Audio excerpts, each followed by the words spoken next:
Après, c'est vrai que ça les énerve beaucoup, en fait, les francs-maçons, qu'on révèle leurs secrets, qu'on perce leurs mystères, parce que derrière, on s'aperçoit qu'ils n'ont pas grand-chose à défendre. Et puis que bon, la franc-maçonnerie en tant que telle n'a rien à défendre. Et rien de bien, rien du tout même. Et c'est pour ça que ça les énerve, parce qu'effectivement, quand on se prend la tête avec eux, on finit par s'apercevoir qu'en fait, c'est presque inutile, parce qu'ils n'ont rien à défendre. Enfin, c'est révélateur quand même, donc c'est utile pour ça. Mais par exemple, dans un club de judo, par exemple, on peut demander à aller voir comment ça se passe, etc.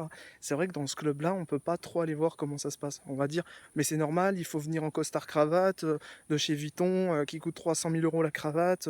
Sinon, ça montre que t'es quelqu'un de pas sérieux, quoi. Ah, c'est sûr, faut s'amener avec la Ferrari, la limousine, etc. Oui, en gros, faut montrer que t'en as, hein, que t'as du fric. Donc du coup, ça privilégie le culte des apparences, et derrière l'apparence de la parole aussi, le blabla historique, la façon polémique, démagogique de parler, de s'acoquiner avec d'autres francs-maçons et de se liker, commenter, etc., se soutenir entre francs-maçons contre l'adversité, quelle que soit cette adversité, même si cette adversité est juste une opposition politique, et même une opposition historique, puisqu'elle est polémique.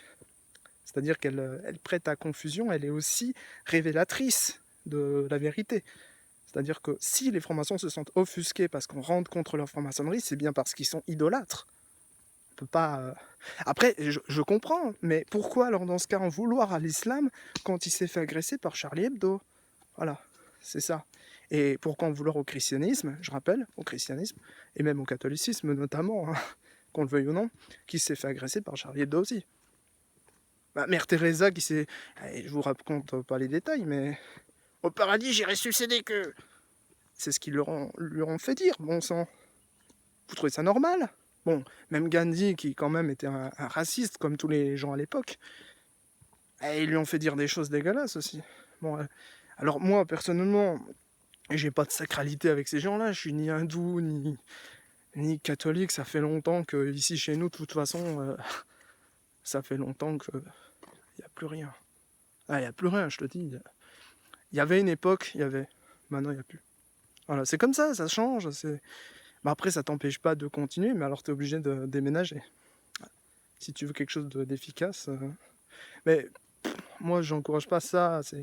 L'important, c'est de bien vivre avec une sorte de vérité, c'est-à-dire des valeurs. Certains disent traditionnelles.